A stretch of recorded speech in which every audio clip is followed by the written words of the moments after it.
ओ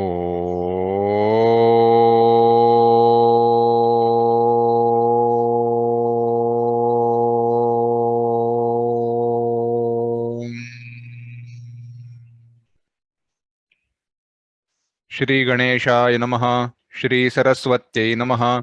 श्री गुरुभ्यो नमः। श्रुतिस्मृतिपुराणानाम् आलयं करुणालयं नमामि भगवत्पाद शङ्करं लोकशङ्करं शङ्करं शङ्कराचार्यं केशवं बादरायणं सूत्रभाष्यकृतौ वन्दे भगवन्तौ पुनः पुनः। ईश्वरो गुरुरात्मेति मूर्तिभेदविभागिने व्योमवद्व्याप्तदेहाय दक्षिणामूर्तये नमः। योऽन्तः प्रविश्य मम वाचमिमां प्रसुप्तां सञ्जीवयत्यखिलशक्तिधरस्वधाम्ना अन्यांश हस्तचरणश्रवणत्वगादीन् प्राणान् नमो भगवते पुरुषाय तुभ्यम्। वंशी विभूषितकरान्नवनीरदाभात् पीताम्बरादरुणबिम्बफलाधरोष्ठात् पूर्णेन्दुसुन्दरमुखादरविन्दनेत्रात् कृष्णात् परं किमपि तत्त्वमहं न जाने। वसुदेवसुतं देवं कंसचाणूरमर्दनं देवकी परमानन्दं कृष्णं वन्दे जगद्गुरुम्। भगवद गीता के 13वें अध्याय का हम चिंतन कर रहे हैं। 13वें अध्याय के चिंतन को आगे ले जाने से पूर्व उसी अध्याय के पहले 5 श्लोक एक साथ पढ़ेंगे। ओम श्री परमात्मने नमः। अथ त्रयोदशोऽध्यायः। श्री भगवानुवाच इदं शरीरं कौन्तेय क्षेत्रमित्यभिधीयते एतद्यो वेत्ति तं प्राहुः क्षेत्रज्ञ इति तद्विदः। क्षेत्रज्ञं चापि मां विद्धि सर्वक्षेत्रेषु भारत। क्षेत्रक्षेत्रज्ञयोर्ज्ञानं यत्तज्ज्ञानं मतं मम। यत्तत्क्षेत्रं यच्च यादृक् यद्विकारि यतश्च यत् स च यो यत्प्रभावश्च तत्समासेन मे शृणु। ऋषिभिर्बहुधा गीतं छन्दोभिर्विविधैः पृथक् ब्रह्मसूत्रपदैश्चैव हेतुमद्भिर्विनिश्चितैः। महाभूतान्यहङ्कारो बुद्धिरव्यक्तमेव च इन्द्रियाणि दशैकञ्च पञ्चचेन्द्रियगोचराः। भगवान क्षेत्र और क्षेत्रज्ञ क्या है इसका विस्तार कर रहे हैं। हमने देखा, विचार किया था क्षेत्र क्या है, क्षेत्रज्ञ क्या है। उसको और थोड़ा आसान करते हुए ऐसे देखना, क्षेत्र क्या है तो जो कुछ भी ज्ञेय है, जो कुछ भी जाना जाता है, वह सब क्षेत्र है। बाकी सारे शब्द जो इस विषय के संदर्भ में हमने देखे हैं उनको बाजू में रख दो, समझने के लिए एकदम आसान करते हैं। जो कुछ भी जाना जाता है, जो कुछ भी ज्ञेय है, जिसका ज्ञान होता है, वह क्षेत्र है। और उसको जानने वाला जो है वह क्षेत्रज्ञ है। उसका जो ज्ञाता है वह क्या है? क्षेत्रज्ञ है। इस प्रकार से विवेक करके भगवान ने कहा कि इसको समझना क्यों आवश्यक है, क्योंकि इसका वेदों में चिंतन किया गया है, वेदों ने इसको गाया है, बताया है, ऋषि मुनियों ने इसको बताया है, ब्रह्म सूत्र में इसका विस्तार किया गया है।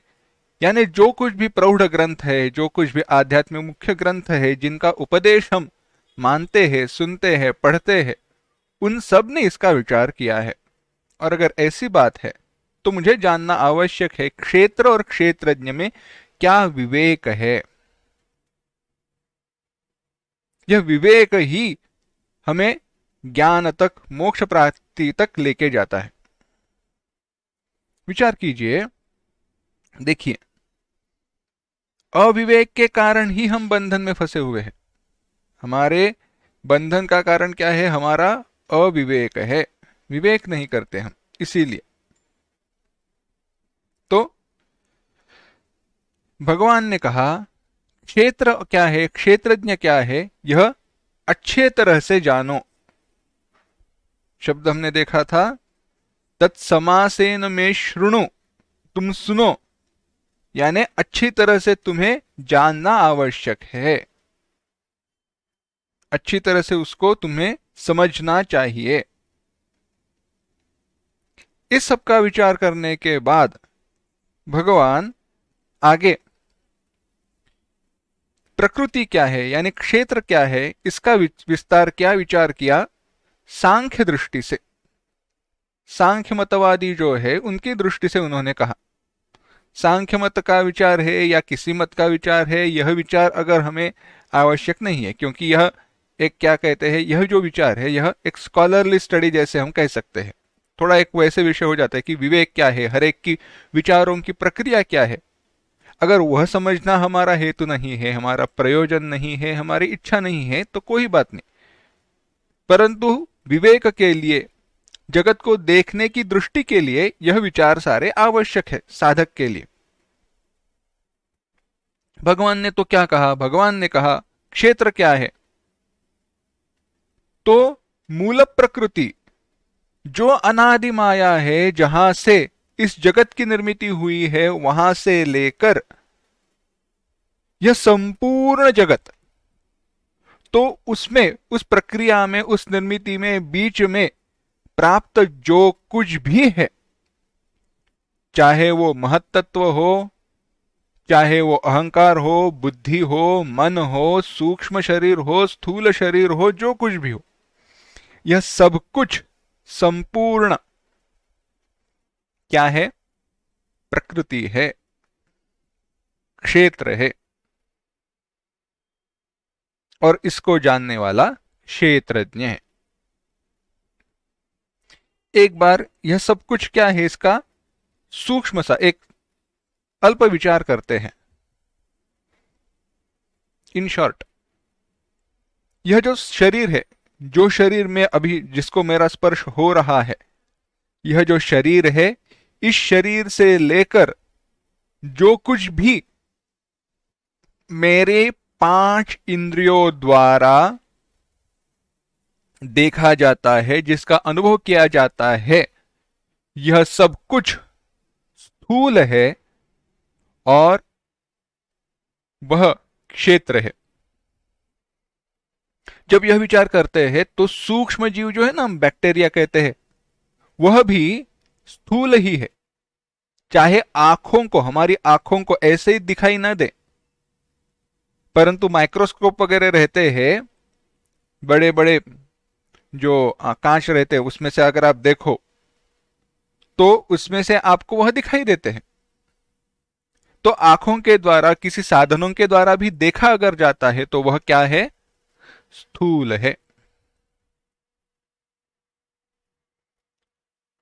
आगे, और वह क्षेत्र है। आगे कहा सूक्ष्म, सूक्ष्म यानी मन की स्तर पर। जागृत अवस्था में हमारे लिए हमारा स्वप्न जिस प्रकार से है, तुलना के लिए जागृत अवस्था अगर स्थूल से संबंधित है तो स्वप्न अवस्था सूक्ष्म से संबंधित है। मैं गुस्से में हूं, मैं सुखी हूं, मैं दुखी हूं, यह सारे जो मेरे मन के अनुभव है, मन में निर्माण हुए विकार है, वह विकार आप अनुभव नहीं करते, आपको पता नहीं चलता। क्यों? क्योंकि वह मेरा सूक्ष्म शरीर है, वह सूक्ष्म है। सूक्ष्म वस्तु स्वयं को ही प्रतीत होती है। अपना जो सूक्ष्म है वह हमें ही प्रतीत होगा, बाकी सूक्ष्म हमारे ज्ञानेंद्रियों द्वारा तो हम नहीं जानते। और आगे है कारण या अव्यक्त, जहां पर कोई भी कुछ भी प्रकट नहीं हुआ है, कोई भी कुछ भी प्रकट नहीं हुआ है। जैसे गहरी नींद में, ऐसी निद्रा जहां पर मैं कोई सपना भी नहीं देख रहा हूं, ऐसी निद्रा जहां पर मैं कोई सपना नहीं देख रहा हूं, स्वप्नावस्था रहित ऐसी जो अवस्था है, जहां पर मेरे मन के द्वारा या इंद्रियों के द्वारा, किसी के द्वारा भी कुछ भी जो अप्रकट अवस्था में कुछ भी प्रकट हुआ नहीं है, ऐसी जो अवस्था है वह कारणावस्था है, अव्यक्तावस्था है। इसी प्रकार से यह जगत के लिए जो अव्यक्तावस्था है, जो मूल उसकी प्रकृति है, जो माया है, वह भी क्षेत्र ही है।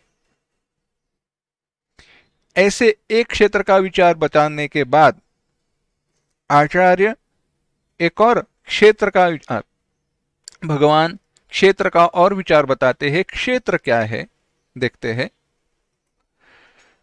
6वां श्लोक। इच्छा द्वेष सुखम दुखम संघातश्चेतना धृतिः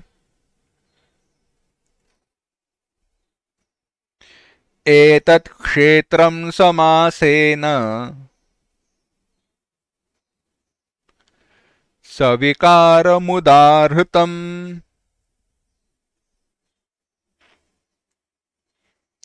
एक साथ। इच्छा द्वेष सुखम दुखम संघातश्चेतना धृतिः एतत् क्षेत्रं समासेन सविकारमुदाहृतम्। भगवान कह रहे हैं इच्छा, इच्छा, द्वेष, द्वेष, सुखम, सुख, दुखम, दुख, दुख, संघात, संघात यानी समूह, यहां पे अर्थ है शरीर। क्यों? क्योंकि यह सारे इंद्रियां, मन, बुद्धि, इस सब का समुदाय है। संघात शरीर। चेतना, चेतना यानी प्राण शक्ति, हमारी जो चैतन्य है हमारे शरीर में, यह चैतन्य कैसा? ब्रह्म चैतन्य वाला चैतन्य नहीं, चैतन्य जिसके कारण हम क्रिया करने में प्रवृत्त होते हैं, क्रियाएं कर सकते हैं, कुछ भी कर्म कर सकते हैं, वह चेतना। धृति ही, धृति, धृति धैर्य, यह सविकारम, यह सारे विकारों सहित, एतत् यह, एतत् यह, यह यानी मुझसे भिन्न, क्षेत्रम जो क्षेत्र है, समासेन उदाहृतम, समासेन, समासेन विस्तार पूर्वक, विस्तार पूर्वक नहीं, संक्षेप से, व्यास यानी विस्तार, समास यानी संक्षेप, संक्षेप से उदाहृतम बताया गया है। एक एक देखते हैं क्या क्या है क्षेत्र में। कहा इच्छा,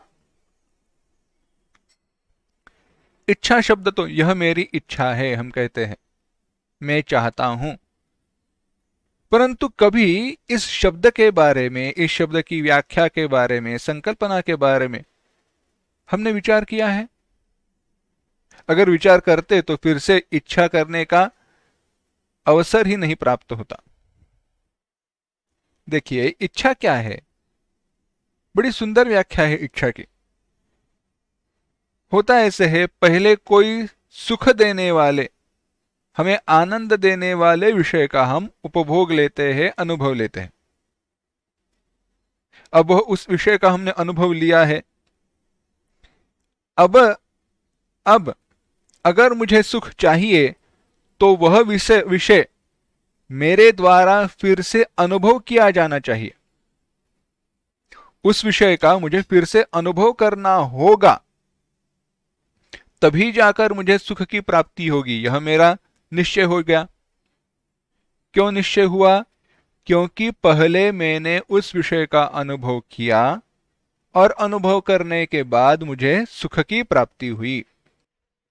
उस विषय का अनुभव करने के बाद मुझे सुख की प्राप्ति हुई। तो अब मेरे मन में विकार निर्माण होता है कि अगर मुझे सुख का अनुभव करना है तो वह विषय मुझे फिर से प्राप्त होना आवश्यक है, यही इच्छा है। किसी भी पदार्थ को जिसके अनुभव के कारण, कोई भी पदार्थ जिसकी अनुभव के कारण मुझे पूर्व में सुख का अनुभव हुआ था, मुझे सुख प्राप्त हुआ था, वह पदार्थ फिर से मिले, ऐसा जो मन में विकार निर्माण होता है उसी को इच्छा कहते हैं। और यह इच्छा सबके मूल में है। तदैक्षत, उसने संकल्प किया। थोड़ा अलग से अगर हम अर्थ ले तो उसने इच्छा की। ईश्वर की इच्छा के द्वारा ही इस जगत की निर्मिति अगर हुई है तो सबके मूल में क्या है? इच्छा है। इसीलिए भगवान सबसे पहले इच्छा की गणना करते हैं। सबसे पहले क्या कहा? इच्छा। देखो, थोड़ा और विचार करें तो हमें जो भी पाप और पुण्य प्राप्त होते हैं ना, सब कुछ, वह सब किसके कारण है? इच्छा के कारण ही है। इच्छा निर्माण हुई, इसीलिए हमने कर्म किया। कर्म करने के कारण कर्म का फल प्राप्त हुआ, और कर्म का फल या तो शुभ है, अशुभ है, सुखदायी है, दुखदायी है, पुण्यात्मक है या पापात्मक है। एक तो पुण्य का परिणाम है या पाप का परिणाम है। यानी इच्छा के कारण ही मुझे पाप और पुण्य इन सब की प्राप्ति होती है। आगे कहा द्वेषः, इच्छा के विरुद्ध द्वेष। जिन पदार्थों के अनुभव के कारण मुझे दुख का अनुभव हुआ था, जिन पदार्थों के अनुभव के कारण मुझे दुख का अनुभव हुआ था, उन पदार्थों को, उन वस्तुओं को मैं मेरे दुख का कारण समझता हूं। और जब मैं उन वस्तुओं को, उन पदार्थों को मेरे दुख का कारण समझता हूं, तो परिणाम ऐसे होता है कि वह पदार्थ मेरे लिए दुखदायी हो जाते हैं। और ऐसे पदार्थ प्राप्त होने पर उसका हम जो द्वेष करते हैं वही ये है। वह नहीं चाहिए, दूर रहो, ऐसे जो मेरे मन में विचार आता है, यही द्वेष है। यही क्या है? द्वेष है। वही भावना का नाम द्वेष है। अब अंतःकरण में द्वेष के कारण क्रोध प्रकट होता है, और यह क्रोध ही वास्तव में द्वेष है। आगे सुखम, क्या कहा? सुखम। सुखम क्या है? विषयाणामानुकूल्ये सुखम। जो विषय है, जो मुझे प्राप्त हुए हैं, अगर वह मेरे लिए अनुकूल हो तो क्या है? सुख है। एक उदाहरण बताते हैं तो बात समझ में आएगी। कहीं शादी में गए हैं या किसी के पास मेहमान के पास, घर पे गए हैं, किसी के पास गए हैं। अब उन्होंने सामने गुलाब जाम, जलेबी, यस, बर्फी, ये सारी मिठाई सामने लाकर रख दी। कहा खाओ जितना खाना है। अब पदार्थ तो अनुकूल है, बड़े मीठे हैं, सुंदर है, परंतु मुझे डायबिटीज है, तो मेरे लिए वह पदार्थ अनुकूल है या प्रतिकूल है? अर्थात वह पदार्थ मेरे लिए कैसे हुए? वह मेरे लिए, वह पदार्थ प्रतिकूल हुए। और अगर जब वह पदार्थ मेरे लिए प्रतिकूल हो जाते हैं तो उसका तात्पर्य यह है, वह पदार्थ मेरे लिए अगर प्रतिकूल हो जाते हैं तो इसका अर्थ क्या हुआ? इसका अर्थ यही है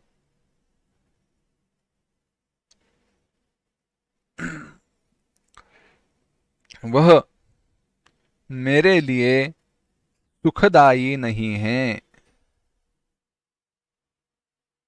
वह मुझे दुख देते हैं। यानी विषय तो प्राप्त हुआ है, परंतु मेरे लिए अनुकूल न होने के कारण, अनुकूल नहीं है इसलिए उनको वह हुए प्रतिकूल, सुख न देने वाले। इसी के विरुद्ध दुख विषयाणाम प्रातिकूल्य विपर्यये दुखम, आनुकूल्य सुखम। अगर विषय अनुकूल हो तो सुख है और प्रतिकूल हो तो दुख है। आगे कहते हैं सुखम दुखम संघात। संघात यानी शरीर। बड़ा सुंदर है।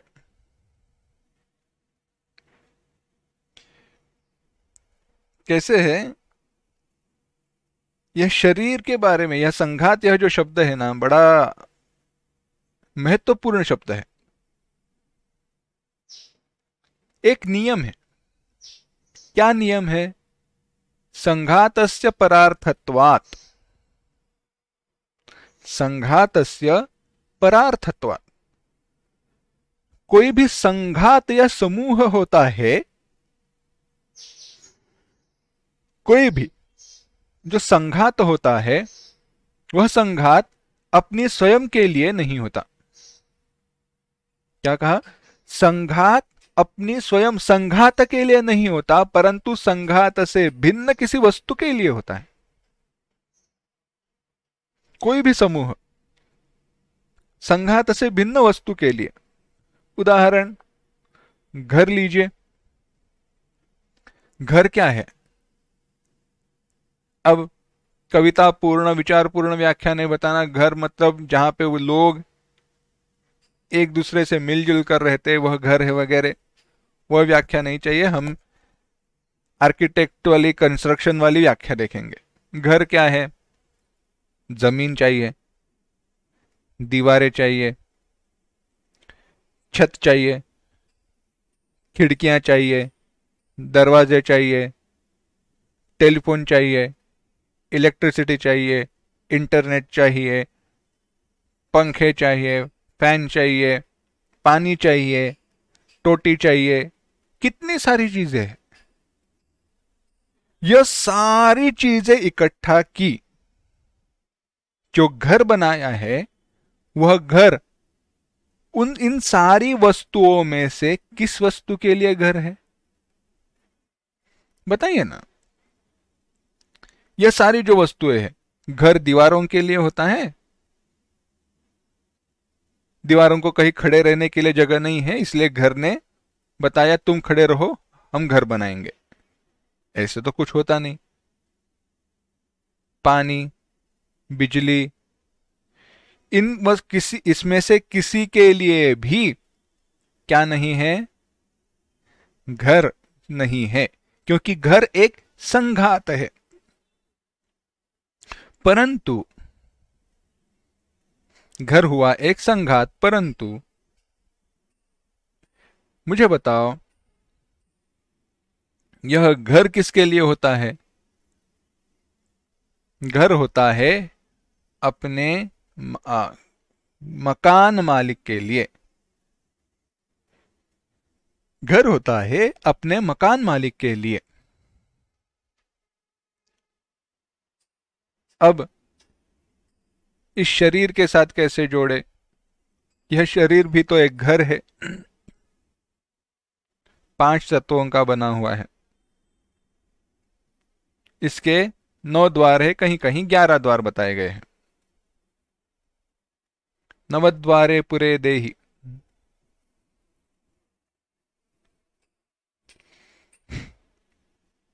क्या कहा? नवद्वारे पुरे देहि, वह भी है। परंतु यह शरीर, क्या शरीर शरीर के लिए होता है? नहीं। इस शरीर में स्थित जो जीव है, उसके लिए यह शरीर है। बड़ी सुंदर कल्पना पूज्य श्री राजेश्वरानंद सरस्वती जी ब्रह्मलीन स्वामी जी किया करते थे, बताया करते थे। कैसे है, यह जो शरीर है ना, यह मेरा जो शरीर है, यह घर है, मकान है। मकान रहता है मकान मालिक के लिए। यह जो मकान मालिक है इस मकान का, उसके पास 5 नौकर है। उसके पास कितने नौकर हैं? 5 नौकर है। 10 करो, 10 नौकर है। परंतु मकान मालिक मकान में रहने की जगह, मकान में रहने के अलावा मालिक की तरह रहने के अभाव में, मालिक की तरह नहीं रहता। क्या करता है? इन नौकरों के साथ घूमता फिरता है। हमारा मन, हमारा अंतःकरण इंद्रियों के साथ मकान को छोड़कर सब जगह पर घूम कर आता है। दुनिया घूम कर आता है। एक जगह पर स्थिर हो जाए तो ब्रह्म चिंतन हो, नहीं होता। ऐसे है। यह महत्वपूर्ण विचार है। शरीर को अपने से अलग समझना आवश्यक है। एतत् क्षेत्रम समासेन सविकारम उदाहृतम, वहां पे हम विचार करेंगे इसका। परंतु इस शरीर को अपने आप से भिन्न समझना अत्यंत आवश्यक है।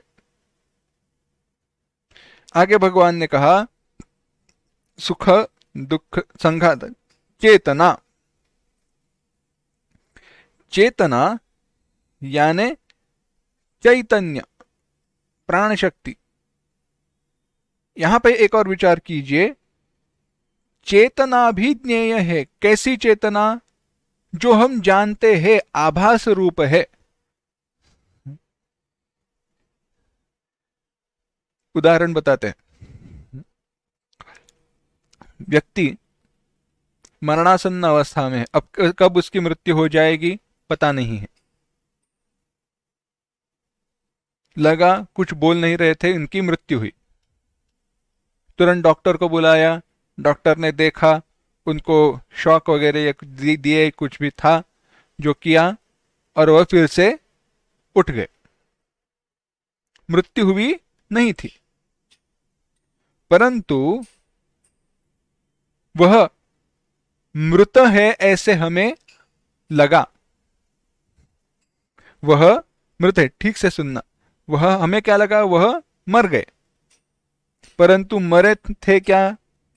नहीं, वह फिर से जाग उठे, क्योंकि प्राण जो चैतन्य है वहां पे उपस्थित था। मैं इस उदाहरण को थोड़ा बदल देता हूं। वास्तव में वेदांत की दृष्टि से देखा जाए तो हम सब मरे हुए ही है, मृत ही है। क्यों? ब्रह्म ज्ञान नहीं है। अरे पर हम तो खाना खाते हैं, घूमते फिरते हैं, मैं बोल रहा हूं आप सुन रहे हो, हम सुन रहे हैं आप बोल रहे हो। कैसे होता है? कुछ नहीं, बस जो हमारा स्वरूप है उसी का प्रतिबिंब इस शरीर में है, इसलिए यह सचेतन है। बस चेतना की व्याख्या यही है। अचेतन होते हुए भी, जिसमें कोई भी गति की संभावना भी नहीं है, हो ही नहीं सकती, ऐसे जिसमें गति की कोई संभावना भी नहीं है, उसमें ऐसे ऐसे चमत्कार दिखाई देते हैं। यह केवल चैतन्य का प्रतिबिंब है। और यह जो चैतन्य, यह हमें आभासित हो रहा है ना यहाँ पे, यह मैं ब्रह्म चैतन्य की अब यहाँ पे बात नहीं कर रहा हूं, चैतन्य का आभास, चिदाभास कहिए, वह ज्ञेय होने के कारण देखा जाता है ना, जानते हैं ना हम, यह चैतन्य, मैं चेतन हूं, आप सुन रहे हो यानी आप चेतन हो। यह सब कुछ क्या है? यह सब कुछ क्षेत्र है।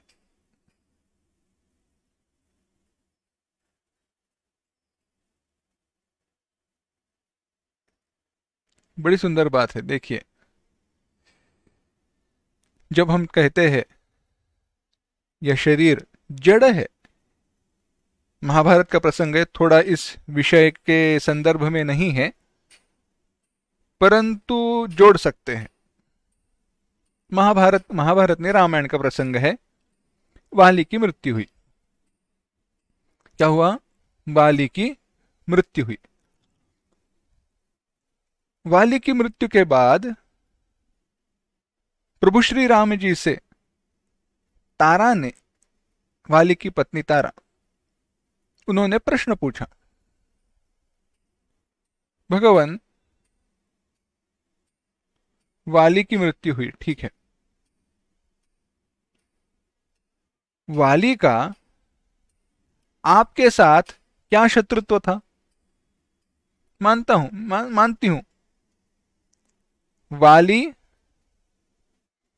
सुग्रीव से शत्रुत्व, वाली का सुग्रीव से शत्रुत्व था। आप सुग्रीव के मित्र है। वाली का आपसे कोई शत्रुत्व न होते हुए भी मित्र की सहायता के लिए आपने वाली का वध किया। वाली मर गया, उसकी मृत्यु हुई। परंतु मेरा यह प्रश्न है, मेरा और आपका क्या वैर है? मेरा और आपका क्या शत्रुत्व है? मैंने आपका क्या बिगाड़ा है? प्रभु श्री राम जी ने कहा, नहीं। तो वाली के मृत्यु के द्वारा मुझे दुख क्यों दे रहे हो? मेरा क्या दोष है? तर्क तो सही है, मुझे क्यों दुख? तो प्रभु श्री राम जी ने जब तर्क की बात आई, तो प्रभु श्री राम जी ने तर्क नहीं बताया, तत्व बताया। क्योंकि तर्क को केवल तत्व ही काट सकता है। तर्क से तर्क बढ़ते जाएगा। तर्क का निषेध, तर्क को दूर करना है तो तत्व ही आवश्यक है। प्रभु श्री राम जी ने कहा, अच्छा, तुम्हें क्या चाहिए? तारा ने कहा, मुझे वाली चाहिए, वाली वापस चाहिए। प्रभु श्री राम जी ने हाथ करके बताया, देखो है वाली वहां पे, लेकर जाओ। मैंने तो नहीं कहा नहीं लेकर जाना है। उसने कहा, यह तो शव है, शरीर है। तो प्रभु श्री राम जी ने कहा, तुम जिसे वाली कह रही हो, जिसे वाली कहती थी, तुम जिसे वाली कहती हो वह वाली ये यहां पे पड़ा हुआ वही है। और जो इस शरीर को छोड़कर गया, न कभी उसका कोई नाम था, न कोई रूप था, न कभी वह था। वह केवल एक जीव है जो किसी से बंधा हुआ नहीं है। अगर वाली की इच्छा है तो यह शरीर पड़ा हुआ है, लेकर जाओ। और जो इस शरीर को छोड़कर चला गया है वह कभी वाली था ही नहीं। क्योंकि प्रतिबिंब प्रतिबिंब है, प्रतिबिंब का कोई नाम नहीं रहता, प्रतिबिंब का कोई नाम नहीं रहता।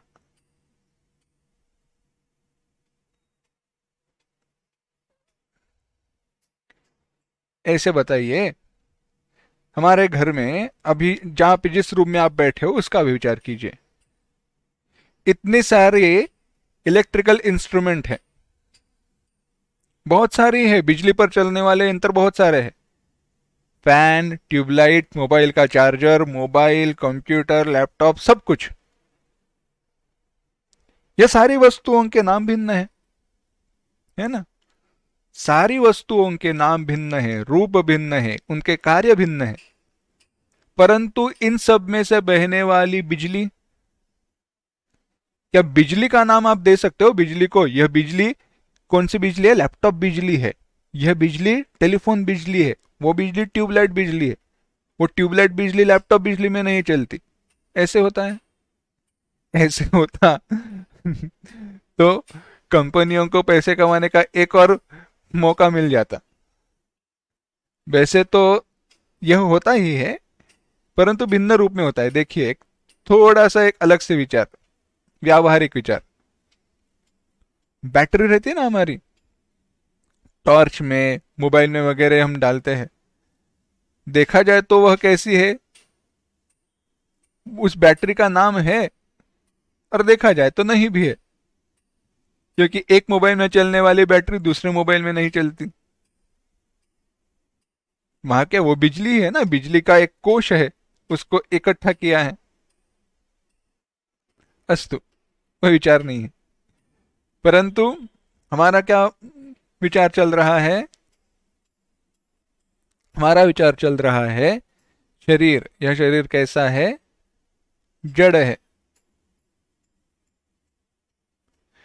शरीर का नाम है, परंतु जो चैतन्य यहाँ पे उपस्थित था वह, उसका कोई नाम नहीं है। वह कैसा है?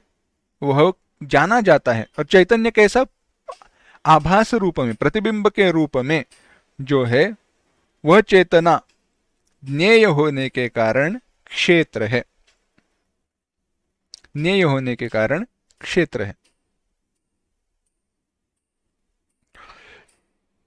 आगे कहा धृति ही, धृति ही धारणा, जिसके द्वारा इन इंद्रिया और शरीरों का धारण होता है, जिससे धारण किए जाते हैं ये सब, उसे धृति कहते हैं। उसे धृति कहते हैं, धारणा शक्ति।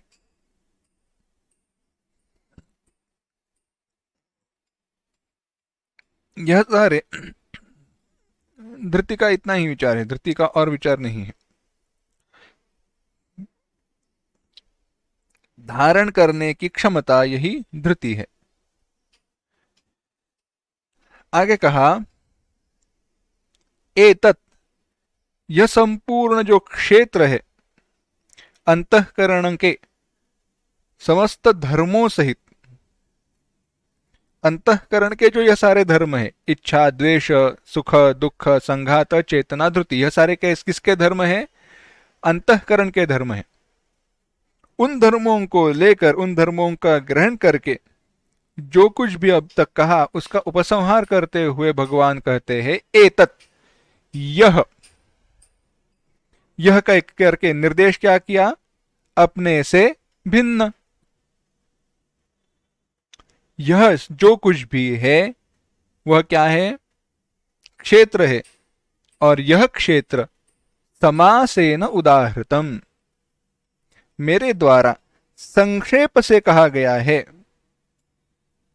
अर्थात जिन समस्त क्षेत्र भेदों का, क्षेत्र यानी यह सारे जो क्षेत्र है, एक एक एक एक एक एक, यह इसका जो समूह, यह शरीर है, यही क्या है? क्षेत्र है।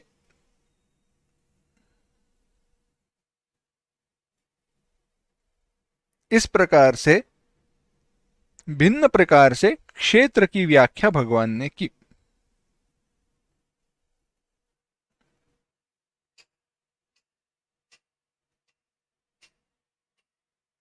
अब आगे क्षेत्रज्ञ को बताने के पूर्व, क्षेत्रज्ञ को बताने के पूर्व क्षेत्रज्ञ के जानने के उपाय रूप, क्षेत्रज्ञ के जानने का उपाय रूप जो अमानित्व, अदम्भित्व आदि साधन समुदाय है, जिसके होने पर, जिस समुदाय के होने पर मनुष्य क्षेत्रज्ञ को जानने योग्य अधिकारी हो जाता है, उन गुण समुदाय का विधान भगवान अब करते हैं। क्या कहा भगवान? अब उस गुण समुदाय का, उस गुण समुदाय का विधान करते हैं जिसके द्वारा, जिसके जानने का उपाय रूप अमानित्व, अदम्भित्व, यह सारा जो गुण समुदाय है, जिसके होते हुए क्षेत्रज्ञ को जानने योग्य अधिकार की प्राप्ति होती है। क्या है गुण समुदाय? 7वां श्लोक देखना। अमानित्वमदम्भित्वम् अहिंसा क्षान्तिरार्जवम् आचार्योपासनं शौचम्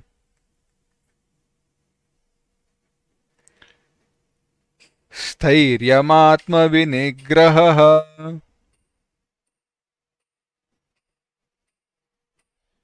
एक साथ। अमानित्वमदम्भित्वमहिंसा क्षान्तिरार्जवम् आचार्योपासनं शौचं स्थैर्यमात्मविनिग्रहः।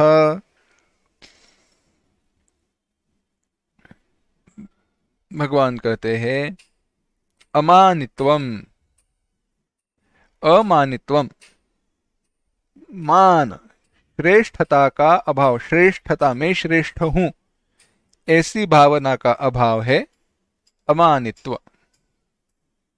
अदम्भित्व, दंभ दिखावा,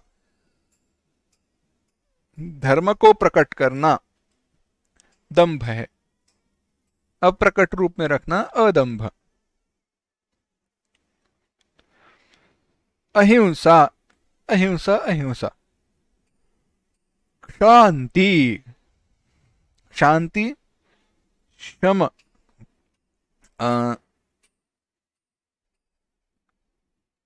परापराध प्राप्तो अविक्रिया, दूसरे के प्रति अपराध देख कर भी,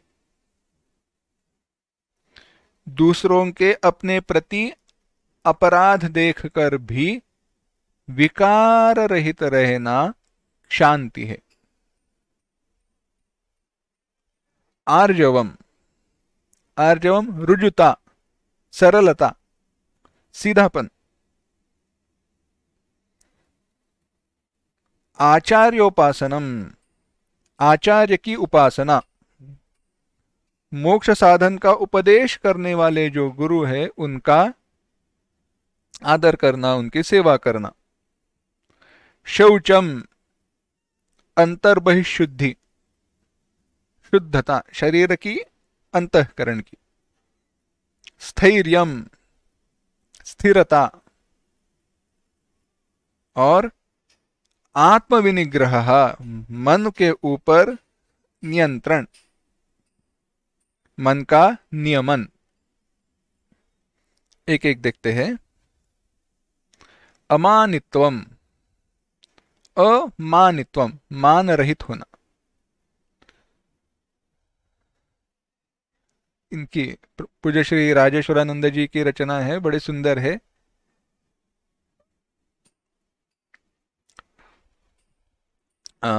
सीता जी ने हनुमान जी से कहा, हनुमान जी विचित्र है पूछ तुम्हारी, हनुमंत विचित्र है पूछ तुम्हारी, कौन सा जादू भरा इसमें, पूछे हस मिथिलेश दुलारी। अब थोड़े शब्द भिन्न है, अभी याद नहीं आ रहे, परंतु सीता मैया ने हनुमान जी से, हाँ, लंका जलकर भी जली नहीं, हनुमंत विचित्र है पूछ तुम्हारी, कौन सा जादू भरा इसमें, हस पूछती मिथिलेश दुलारी। लंका जलकर भी जली नहीं, संपूर्ण लंका का दहन हुआ। क्या हुआ? संपूर्ण लंका जल गई, परंतु हनुमान तुम्हारी पूंछ जली नहीं। हंसकर, हंसते हुए सीता मैया ने हनुमान जी से पूछा, लंका जलकर भी तो अगर तुम्हारी पूंछ जली नहीं तो ऐसी कौन सी जादू भरी है?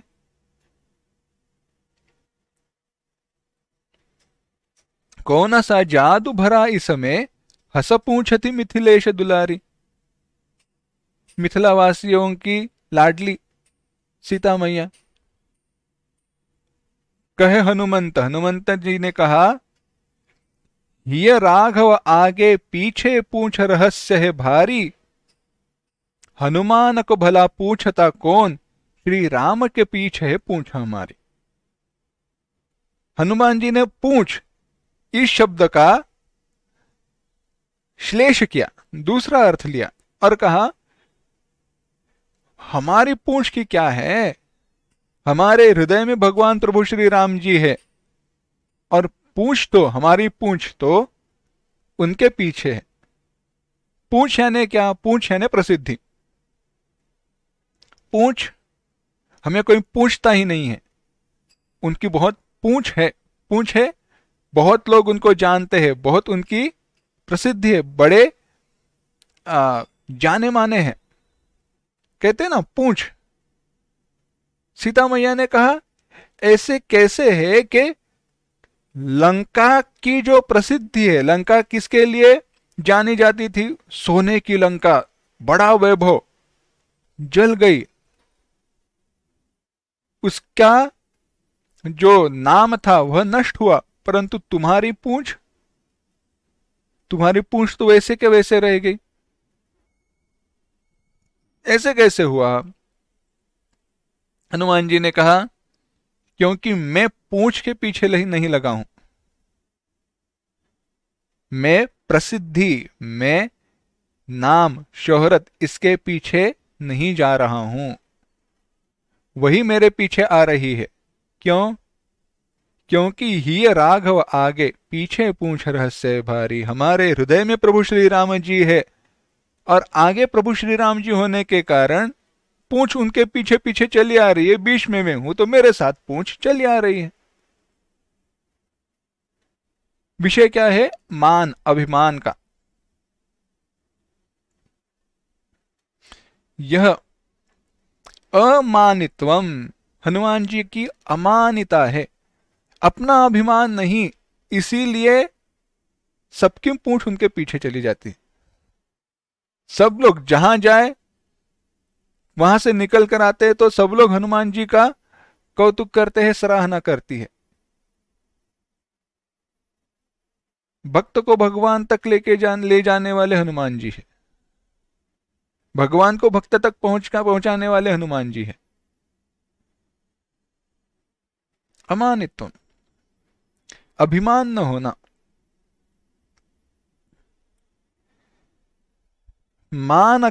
मानी का भाव, बड़प्पन प्रकट करना, यह क्या है? मानित्व है। देखो मैंने ऐसे किया, मेरे होने के कारण यह सब हुआ। किया क्या है? कुछ नहीं, बस वहां पे बैठे थे, काम ठीक से चल रहा है कि नहीं देख रहे थे और बता रहे थे ऐसे करो वैसे करो। परंतु कहते क्या है? मैं नहीं होता तो कोई काम ही नहीं होता। नहीं, अमानित्वम। हाँ, कितनी भी बड़ी बात हो, कितना भी आपका कर्तृत्व हो, प्रकट नहीं करना चाहिए। अपना कौतुक करना आत्महत्या के समान है। महाभारत में कथा आती है, बताई जाती है अमानित्व के बारे में। विचार देखिए, हुआ ऐसे, अर्जुन ने प्रतिज्ञा की थी, कथा संदर्भ ऐसे है, अर्जुन ने प्रतिज्ञा की थी कि उसका जो गांडीव धनुष्य है, उस गांडीव धनुष्य का जो कोई अपमान करेगा उसका मैं वध कर दूंगा, उसका विनाश निश्चित है, उसको मैं मार दूंगा। एक बार बड़े भ्राता धर्मराज युधिष्ठिर और अर्जुन, इन दोनों में कुछ झगड़ा हुआ और उसमें युधिष्ठिर ने अर्जुन के धनुष्य का अपमान किया। अब प्रतिज्ञा की है, अर्जुन ने कहा अब तुमने मेरे धनुष्य का अपमान किया है, अब मृत्यु के लिए तैयार हो जाओ। भगवान कृष्ण पास में ही थे। भगवान कृष्ण ने अर्जुन को कहा अर्जुन रुको, कुछ भी हो जाए बड़े भाई का वध करना सही नहीं है, और जो कुछ भी तुम कर रहे हो, चाहे तुम्हारी प्रतिज्ञा हो या न हो, यह कर्म गलत है। यह कर्म बिल्कुल भी ठीक नहीं है, सही नहीं है। अर्जुन ने कहा परंतु मेरी प्रतिज्ञा है, क्या करे? भगवान ने कहा मेरे पास उपाय है।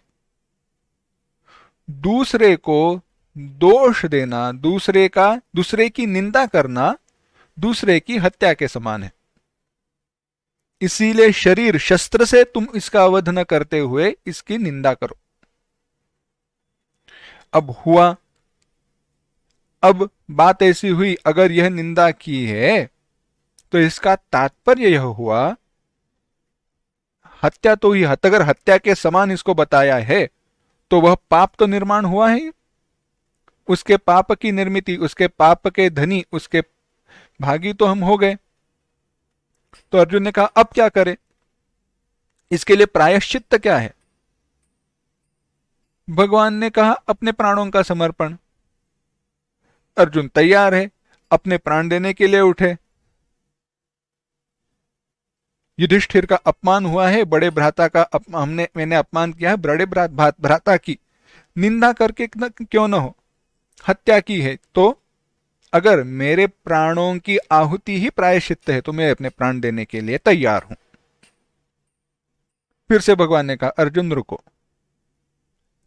इतनी जल्दबाजी नहीं करना, इतनी भी कोई जल्दी नहीं है। जैसे दूसरे की निंदा के द्वारा तुमने उसकी हत्या की है, उसके हत्या के पाप के तुम धनी हुए हो, पाप वह प्राप्त हुआ है तुम्हें, परंतु इसके ऊपर दूसरा उपाय यह है, अपना कौतुक करो, अपनी आत्मस्तुति, अपनी ही सराहना करो, तो वह आत्महत्या के समान है। अर्जुन तुम अपना ही सराहना करो। विषय क्या है? अमानित्वम, अपने बड़प्पन को प्रकट करना है मानित्व, और यह अप्रकट रखना, न बताना, यह हुआ अमानित्वम। कहते हैं आगे अदंभित्वम, दंभ अपने धर्मों को प्रकट करना, धर्मों को दिखावट, यह है दंभित्व, अदंभित्व। दंभ इसका एक जो अर्थ है यह है पाखंड, ढोंग, जो नहीं हूं वैसे प्रकट करना, वैसे धर्मों को प्रकट करना, यह हुआ दंभ। न प्रकट करना हुआ अदंभ।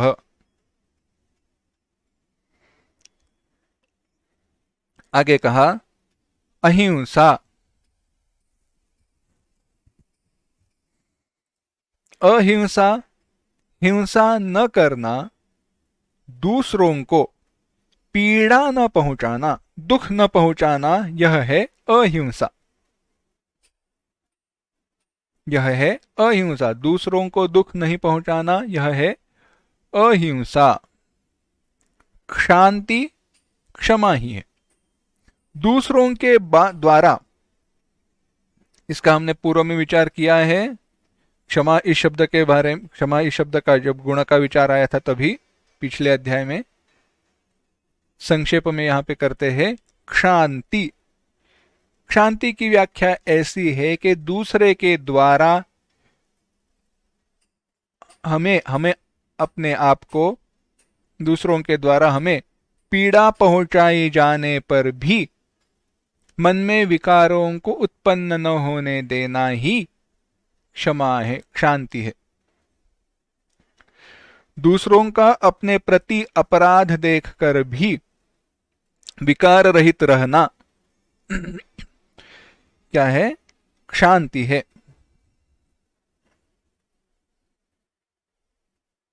यही क्षमा है। दूसरों के गलतियों को नजरअंदाज करना, अनदेखा करना, यह न देखना, यह क्षमा नहीं है। दूसरों के अपराधों को उसका योग्य फल न देना क्षमा नहीं है। परंतु यह सब कुछ होते वक्त प्राप्त दुख के कारण मन में विकारों को निर्माण न होने देना ही क्या है? शांति है। विचार क्या था? किसी व्यक्ति ने बड़ा अपराध किया है, किसी व्यक्ति ने बड़ा अपराध किया है, तो शांति क्या है? शांति यह है कि उस अपराध के कारण अपने मन में विकारों को निर्माण न होने देना, उसके प्रति न द्वेष रखना, न राग रखना, न कुछ विकार मन में रखना, परंतु किए हुए अपराधों का दंड उसे अवश्य देना। दंड का हेतु क्या है? दंड का हेतु है वह कुछ सीखे, उसका भला हो। दंड का हेतु यह नहीं है उसने मुझे ऐसे किया ना, मैं उसको वैसे ही करूंगा, लेकिन कैसे? दंड देकर नहीं है, द्वेष मूलक नहीं है। क्यों? क्योंकि वह दंड विकार रहित मन से उत्पन्न होना चाहिए, इम्पार्शल। थोड़ा विचार कीजिए, कोई भी जज है, उनके सामने केस आई और अब दंड सुनाना है, परंतु जिसको दंड सुनाना है वह उनका अपना बेटा है, क्या करे?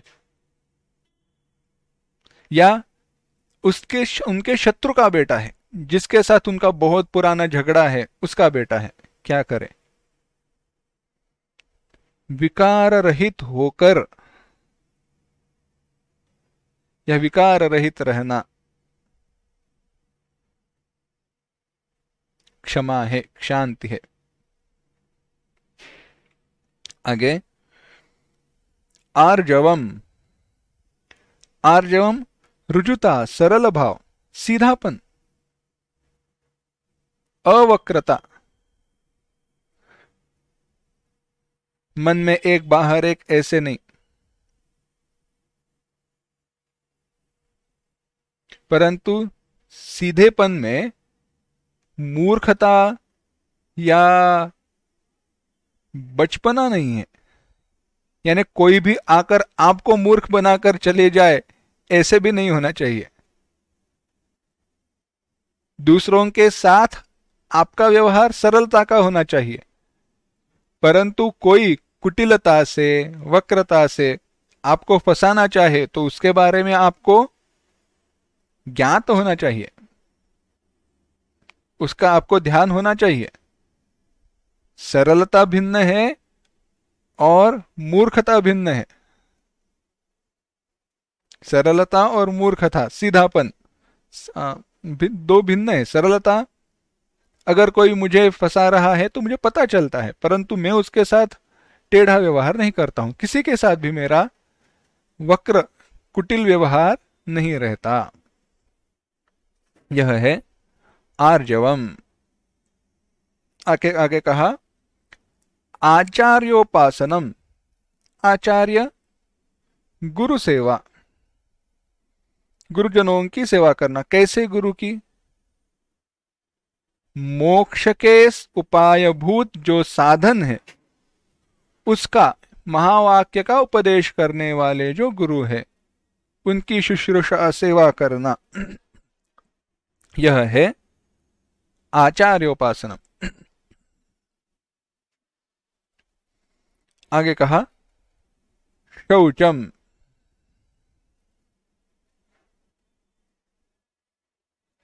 आचार्योपासनम का थोड़ा सा विचार बता देता हूं। यहां पे जब भी हम आचार्य, गुरु, इन शब्दों का विचार करते हैं तो एक बात ध्यान में रखना, आजकल हम सबको गुरु इस शब्द से पुकारते हैं, परंतु साक्षात जो मुख्य गुरु शब्द का अर्थ है वह जो श्रोत्रिय ब्रह्मनिष्ठ संत है, वही जो महावाक्य का उपदेश करते हैं, उन्हीं को गुरु कहा जाता है।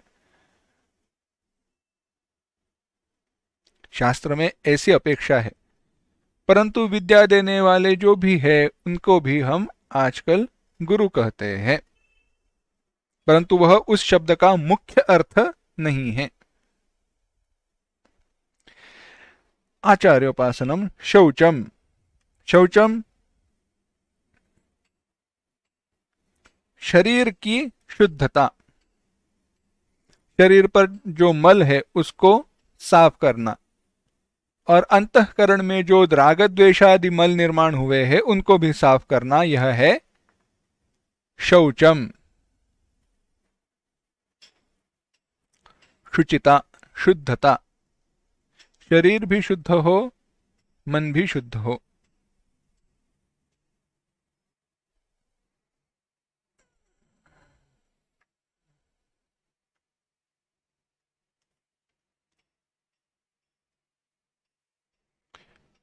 अंतःकरण में जो राग द्वेषादि गुण हैं उनको दूर कैसे करें, उनको दूर कैसे करें? आचार्य कहते हैं, भगवान भाष्यकार कहते हैं, प्रतिपक्ष भावनया। प्रतिपक्ष भावना यानी जो भी दोष है उसके विरुद्ध गुणों का अवलंबन करो। जो भी दोष है उसके विरुद्ध गुण हम में रहे, ऐसे विचार करो।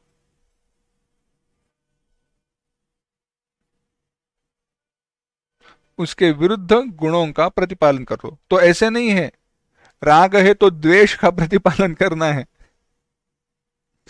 मन में हृदय में राग है तो राग के विरुद्ध क्या है? द्वेष। राग क्या है? दोष। तो राग इस दोष को दूर करने के लिए राग इस गुण का दूसरा विरुद्ध गुण क्या है? द्वेष है। तो द्वेष को रखो, ऐसे नहीं है, क्योंकि द्वेष भी गुण है। आगे स्थैर्यम। तो आप पूछोगे यह सारे दोष जो है कैसे चले जाएंगे?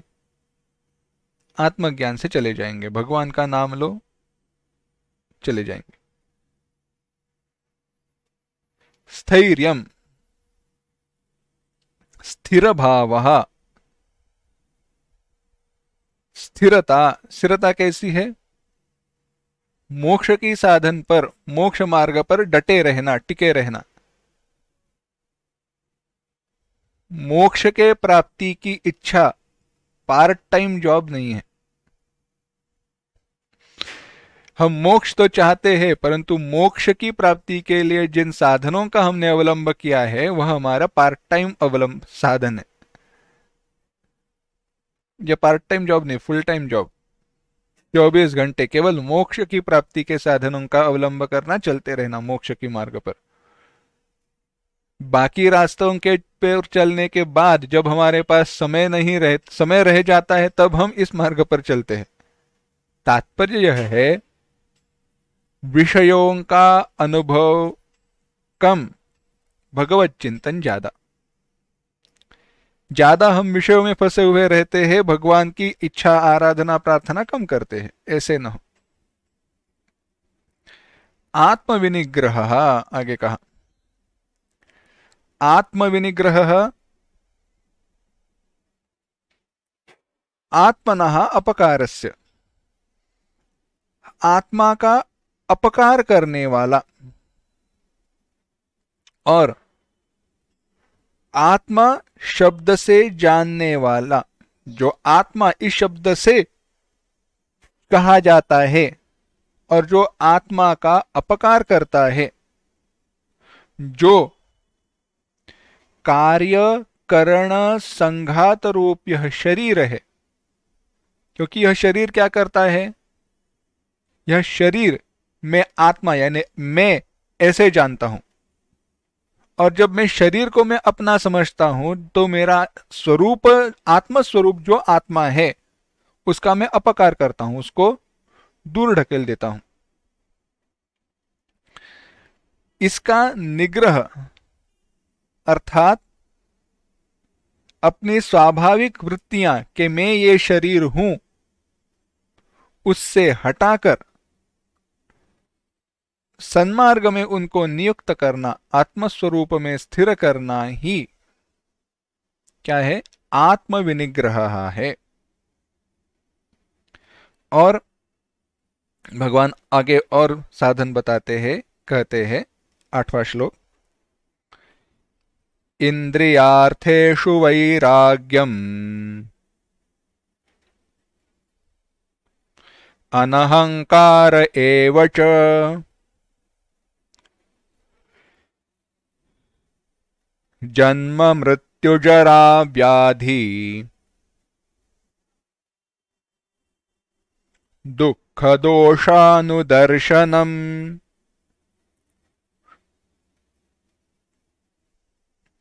एक साथ, इंद्रियार्थेषु वैराग्यम् अनहंकार एव च जन्म मृत्युजरा व्याधि दुख दोषानुदर्शनम्।